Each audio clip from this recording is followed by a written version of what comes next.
तो आज हम देखने वाले हैं नर्सिंग फाउंडेशन का topic health assessment. Health assessment ये जो टॉपिक है बहुत इम्पोर्टेंट है थ्योरी में और प्रैक्टिकल में भी। प्रैक्टिकल में जैसे कि हम जब क्लिनिकल एरिया में वर्क करते हैं तब हमें पेशेंट की हिस्ट्री लेनी पड़ती है, उसका बायोडाटा कलेक्ट करना पड़ता है, उसके साइन एंड सिम्टम्स जो है वो ऑब्जर्व करने पड़ते हैं, जिसके बेस पर हम उसे प्रॉपर नर्सिंग केयर प्लान जो है वो फ्रेम कर सके। और थ्योरी में भी ये बहुत इंपॉर्टेंट है जो कि रिपीटेडली फाइनल एग्जाम में भी पूछते हैं। तो चलिए स्टार्ट करते हैं आज का हमारा टॉपिक हेल्थ असेसमेंट। तो सबसे पहले हम इसका कॉन्सेप्ट देखेंगे। Health assessment is a holistic assessment of individual. Holistic assessment मतलब क्या है?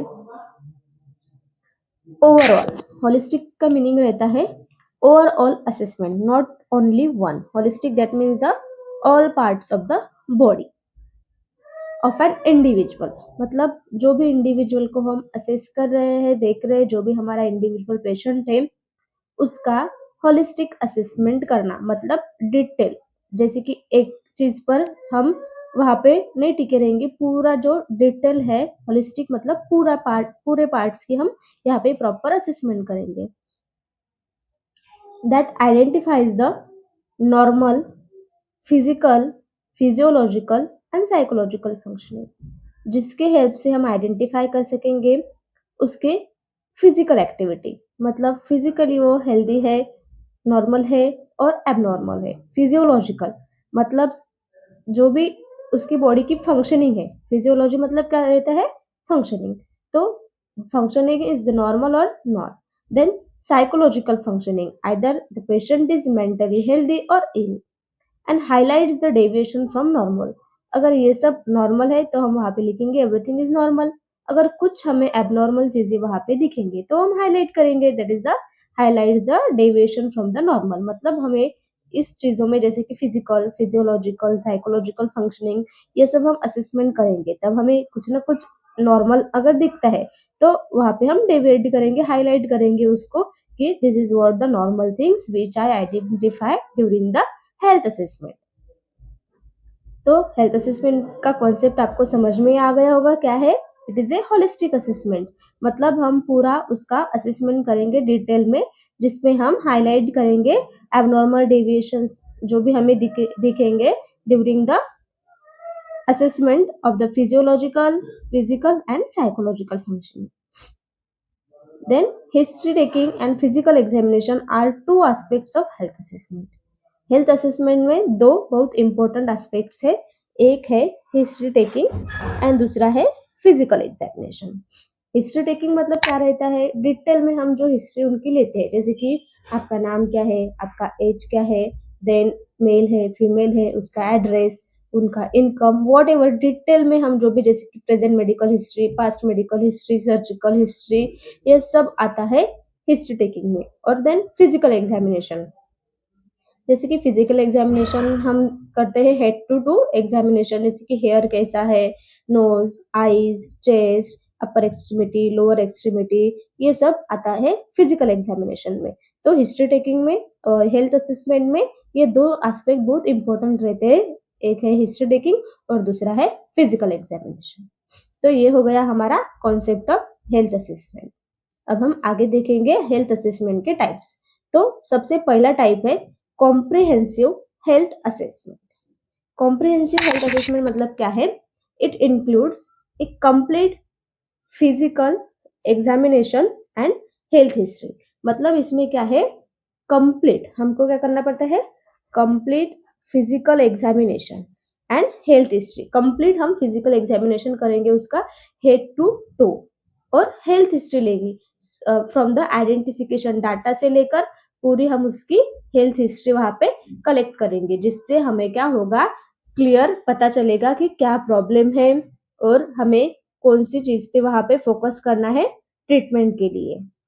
That is when a patient is admitted to a hospital.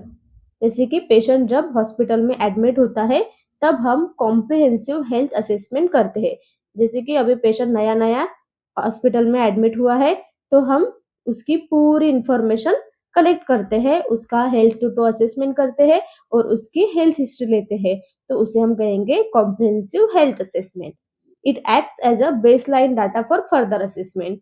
मतलब कॉम्प्रिहेंसिव हेल्थ केयर कैसे एक्ट करता है, एज अ बेसलाइन डाटा। जैसे कि बेसलाइन डाटा हमको जो बेसिक इंफॉर्मेशन है वो सब यहाँ पे मिल जाएंगी, इससे हम प्रॉपर उसकी जो भी फर्दर ट्रीटमेंट है वो उसके बेस्ट पे प्रोवाइड कर सकेंगे। देन नेक्स्ट टाइप है ऑनगोइंग असेसमेंट। ऑनगोइंग असेसमेंट जैसे कि वहां पे ऑनगोइंग है, उससे हम समझेंगे कि म्हणजे मतलब ऑनगोइंग चलते चलते, मतलब जैसे कि ट्रीटमेंट चालू है और ऑनगोइंग हम वहां पे असेसमेंट कर रहे हैं। It is conducted at regular intervals, मतलब day to day during care of the patient.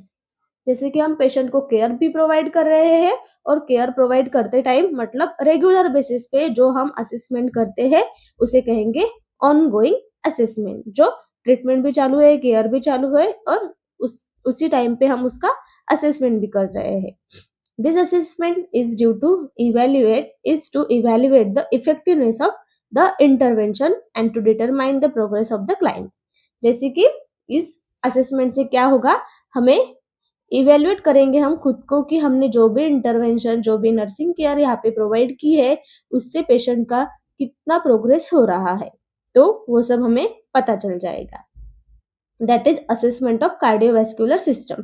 जैसे कि एक कार्डियोवैस्कुलर डिजीज का पेशेंट है तो उसको हम जो भी केयर प्रोवाइड कर रहे हैं तो उस केयर से पेशेंट की रिकवरी, पेशेंट की प्रोग्रेस कितनी हो गई है ये हमें देखने को मिलेगा from the ongoing assessment. Then next है focused assessment. Examination of a body area, मतलब एक पर्टिकुलर जगह जो है वहां पे हम यहाँ पे क्या करेंगे, एग्जामिनेशन करेंगे तो उसे हम कहते हैं focused assessment. That is assessment of the lungs when breathing difficulty is observe. मतलब हमें पता है कि यहाँ पे ब्रीदिंग डिफिकल्टी है तो हम क्या करेंगे, स्पेशली असेसमेंट करेंगे only the lungs. This is conducted to assess the specific health problem. मतलब ओनली अगर कोई स्पेसिफिक हेल्थ प्रॉब्लम हमको असेस करना है तब हम फोकस असेसमेंट करते हैं। देन नेक्स्ट है द इमरजेंसी असेसमेंट। तो इसमें क्या है, emergency assessment it is a type of rapid assessment conducted to identify potentially fatal condition. Emergency fatal condition मतलब क्या है, लीड्स टू डेथ, जिससे डेथ हो सकती है, ऐसे कुछ कंडीशंस है तो उसे हमें इमरजेंसी में असेस करना पड़ता है। ऐसे कि अगर कोई पेशेंट जो है हॉस्पिटल में आया है और मतलब उसके जो भी वाइटल्स है वो पूरे तरीके से एबनॉर्मल है तो हम वहां पे क्या करेंगे, इमरजेंसी मतलब जल्दी से फटाफट से उस पेशेंट का इमरजेंसी असेसमेंट करेंगे और आइडेंटिफाई करेंगे कि स्पेसिफिक कौन सा प्रॉब्लम यहाँ पे है जिससे कि पेशेंट की डेथ हो सकती है, और फिर उसी पॉइंट पे उसी मेन जो भी हमको प्रॉब्लम मिला है उस पर हम प्रॉपर वहां पे ट्रीटमेंट देंगे। तो ये है हमारा इमरजेंसी असेसमेंट जो कि हम करते हैं इमरजेंसी कंडीशन में, जिससे पेशेंट की जान भी जा सकती है, तो वो फैटल कंडीशन असेस करने के लिए हम इमरजेंसी असेसमेंट करते हैं। तो ये हो गए हमारे 4 types of health assessment. First है हमारा comprehensive health assessment, second is the ongoing assessment, third is the focus assessment and fourth is the emergency assessment. I hope you all are understand about the health assessment. Thank you.